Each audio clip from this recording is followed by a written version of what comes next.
Here at Vintage Geek, we've talked about a number of different computer systems, and we've certainly talked about our share of software and games. But today we're focusing on one particular type of game, the Disney game. And we've got quite a few of them right here on Vintage Geek.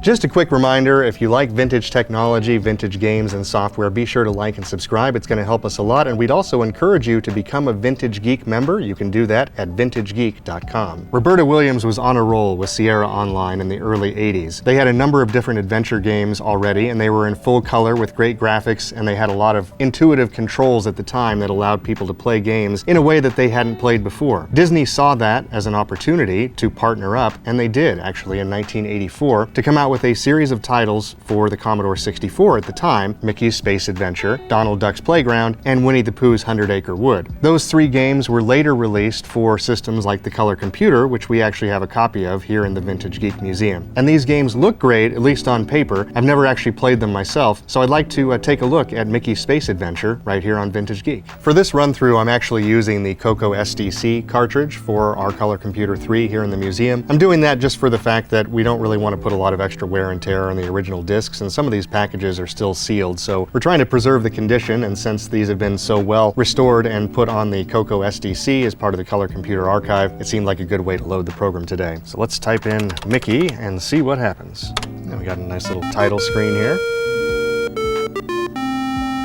A little bit long. Mickey's Space Adventure, copyright 1986. Well, nobody has time for instructions, so let's go ahead and get started with the game here. Mickey and Pluto are walking down a country road which is surrounded by green hills. Suddenly, Mickey and Pluto see a flash of blinding light over the hill to the north. I'm gonna go ahead and say, let's go north. Ride the lightning, guys. Mickey and Pluto gaze in amazement at a spaceship that has landed in the hills. Flashing lights circle around it, and its door is open. Let's look at the spaceship. Thanks for that description. Let's just go right for it. Let's enter the spaceship. Mickey and Pluto are in the airlock of the spaceship. There's a button on the wall and a thermometer is next to it. Read gauge. Temperature outside the spaceship is 20 degrees Celsius or 68 degrees Fahrenheit. Definitely want to wear the suit, right? There's no need for Mickey and Pluto to wear spacesuits on Earth. I heartily disagree. Guess I'm going to try to go north? Mickey and Pluto are in an empty room inside the spaceship. There are 4 doors to choose from here. I'm guessing those are the 4 directions. Mickey and Pluto have entered what looks like a sleeping area. There is a map of our solar system here. It's telling us about the different planets here. Looks like they have different codes. Okay, so Mars would be 2 orange, 1 blue. Let's try going east. This room looks like a kitchen, but not like any kitchen Mickey has seen on Earth. Mickey reaches into the cabinet and eats some of the hard muffin. Not too bad, he thinks, as he loses all of his teeth. See, now we're talking. Control room of the spaceship looks complicated. Mickey sees a switch, a throttle, a blue, and an orange button. Mickey would like to figure this out. Okay, this goes back to the codes we saw with the solar system map. Thinking off the top of my head, I think one was 2 orange and 1 blue. When Mickey flips the switch, the ship's computer turns on. On the monitor, Mickey reads, "Hello, Mickey Mouse and Pluto. I am number XL30 from the planet Oron in the Alpha Centauri star system. 75 Earth years ago, an interplanetary thief stole a memory crystal. The thief broke the crystal into 9 pieces. These pieces can be put back together like a puzzle, but the pieces can only be put back together in the correct order. The first piece of the memory crystal is on Earth." So you're saying I have to just leave the ship? If I'm leaving this ship, I'm not coming back. I have to be honest at this point, the artwork in this game looks amazing. Just the level of depth in kind of the control and moving around everything so far is pretty impressive. Let's go east. Mickey and Pluto are hiking through the hills. They see an unusually large oak tree. Let's climb the tree. Mickey is lying on a limb in the huge oak tree. He spies a bird's nest on the limb, and in the nest is a glowing piece of crystal. This was the easiest crystal hunt I've ever been on. Oh yeah, they really amped up the music there. I like that. Mickey takes the crystal piece. Back in the spaceship. Congratulations, the crystal piece has been found. The next piece is to be found on a moon called Io. It is a moon of the largest gas planet. So assuming that the most gaseous planet is Jupiter, we're going to see where the code is for that. Jupiter is 1 orange, 2 blue. Mickey has pressed the orange button 1 time and has pressed the blue button 2 times. Mickey and Pluto feel a gentle vibration in the spaceship. Then suddenly the ship shoots into the sky and they are in space. Before he knows it, the spaceship is landing. The spaceship has landed on Io. Temperature outside the spaceship is negative 130 degrees Celsius. Now this feels right. Feels like we're ready to do some exploring. Exploring Io from outside the spaceship, Mickey and Pluto see that it is a cold moon. There are many mountains and active volcanoes. Whoops! Mickey almost falls into a smoking crack in the ground. Mickey and Pluto have entered a rocky area of Io. They see several smoking geysers. Better than the smoking crack. Mickey and Pluto have found a lava flow from the volcano to their west. There is a large rock in the middle of the lava. The crystal piece is on the rock. How is Mickey going to get that rock that's in the middle of a lava flow? You just run out there and get it, right? Be aware of your air supply. Whoa, whoa, whoa. You didn't say there was limitations. You can only go east or west. If we go to the volcano. There's no reason to do that. Mickey sees a big rock that he thinks he can use. It is heavy, but Mickey carries it. Mickey throws the large rock he has been carrying into the lava flow. He hopes to use it as a stepping stone. Air supply is getting low. Oh no, almost make it to the crystal. Oh, come on. There's another rock. Let's see if we can do this. Mickey reaches the crystal piece and puts it together with the larger crystal. Then he hops back. Gotta get back to the ship before my air runs out. Whew, made it. Let's press the airlock. Wait, what? Run out of air and too tired to continue. We pushed the airlock. We're in the spaceship. Wow, I've never been so disappointed. The crystal shard. What about the crystal shard? So that is Mickey's Space Adventure right there, and highly encourage you to check it out if you have a chance to play it on an emulator or a real color computer. The graphics are great, all of the controls are very easy to use. You just have to be a little bit quicker than me in finding the crystal shard, so keep that in mind. Now we're going to try one of the others called Donald Duck's Playground. This one's labeled as more of an action-packed adventure. Let's see what it's all about. Donald's beak should be orange. If it looks blue instead, press F key to change the colors. It looks like his beak is orange, at least in our capture, but on the RGB monitor I have, it's all black and white, so I can't tell the difference either. Oh, nice. Looks like we got a whole little town here. 5 and 10, hardware store, junk store. That's my jam right there. We're here at the skill level selection screen, take 2, because the joystick has to be in the right port, and if it's not when you initially start the game, it causes some weird things to happen. So rather than trying to play this in advanced mode, I'd like to give it a shot from beginning to see what happens. Aha, still kind of wants to go right a little bit. Pretty sure I went to the junk store. All right, press left or right to see items, push up to pay. Well, there's a tire swing for 1 penny. Slide, old box. Right now we have no money, so I guess this is not the thing to be doing. So it looks like I need to make some money. So let's see what's on this side of the street. How long do you want to work? 1 minute. That's too long for me, but let's go for it. Press button to start. It's the Amquack Railroad. Duck Landing. Where's Duck Landing? All these things have ducks in them. Get your ducks in a row. How do you control this? This is where not having the manual is definitely causing me some issues. It looks like each one of these numbers corresponds with a switch, so maybe you have to move Donald to actually flip the switches. So I'm starting at number 2. We're trying to get to Duckville. The switch at 1 looks right. The switch at 2 looks right. 4 has to be switched. 4, and then it should go to 5. I got 10 seconds. Is it gonna make it? 3 seconds to spare. Oh, except that we didn't make it to Ducktropolis. We picked up the goods, but we couldn't deliver them on time. Hey, wake up! So far I have 0 money. What happens if we go down here? I mean, sure. Minute sounds good. Am I supposed to be catching these? Yay, I made a penny. Things are going well.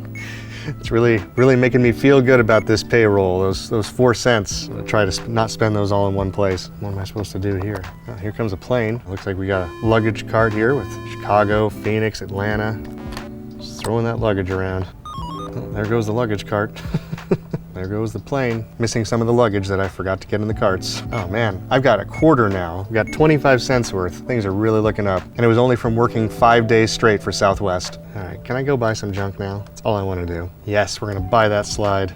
Oh, so you have to actually manipulate the change into the register. Okay. It's a little bit slow going with the joystick, but almost got it. You can make me move 1 penny at a time. This is clever though. It's a clever way to get kids to understand change and money, and they're earning money and then spending it on things they probably don't need, which is just like real life, honestly. I'm really looking forward to getting this slide though. It is Donald Duck's Playground after all. Thank you, your purchase will be delivered. Where? Where is my slide? You said you'd deliver it. Yes. So how do I get up to the slide? Apparently I should have bought a ladder. It's cool though. It looks like this is where you would put all your items as you earn money and then you buy things and you're kind of just building your own playground. So it's a pretty cool concept. I like that. It feels good overall. It's a nice piece of software and a nice Sierra title from Disney. Moving a little further into the future for Disney games. Later on they partnered up with High Tech Expressions to do several different games for the PC. So we've switched out our test setup here for an IBM PC AT so we can play a couple of these games today. One of them is called Matterhorn Screamer, and I don't really know much about the game besides the title, so I'm a little bit curious as to what this is about. It's got a nice logo image and theme there. Well, I definitely like the title graphics here. Matterhorn Screamer. We got Goofy. It looks like he's doing a little bit of screaming himself there. What is that, a Yeti in the background? So the object of the game is to help Goofy climb the treacherous slopes of the Matterhorn. To win the game, collect all the flags along the way and claim the Mickey flag at the mountain's summit. Let's see what the easy game looks like. All right, I got a flag. How do I jump? That was quite the jump there. So not going super well so far. Oh, you can change the background color. Quite a few choices. I seem to be hopelessly stuck between a tree and some kind of glacier. I think I got all the instructions, I just don't understand. The jump function definitely jumps ahead, but it's not jumping up to get on the platform, which is weird. Maybe you just have to be in exactly the right spot or something? Maybe it's just super picky about it. Ha! I got it. I guess there's something to holding the up key while you're doing the jump. So as a platformer, this is pretty challenging. It's interesting to me, it talked about using the space bar to jump, but in reality, you're really just hitting the up key, and sometimes unsuccessfully. Ever faster and faster, a vertical human bullet. But I don't really know what to do with this rope situation. Let's try this one more time. Jump to the first ledge. I skipped the first flag, but I don't even care. At what point in that rope's motion are you supposed to make the jump? It's funny that the clicking sound doesn't match the actual movement of the feet either. It's like it never stops being in that position entirely, so I'm not sure. Nope.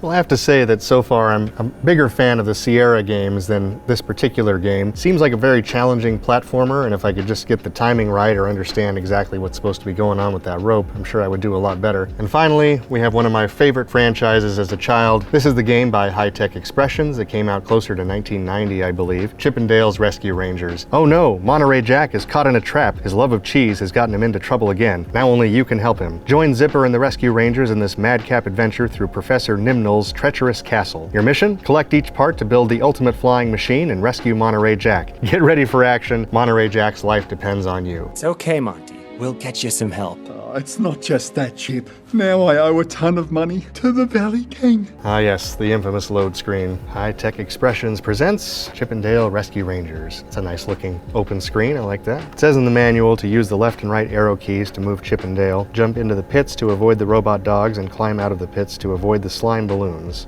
Hurry, Zipper, go get Chippendale. There's Monterey Jack. Okay, so here we are. How do we... Oh no!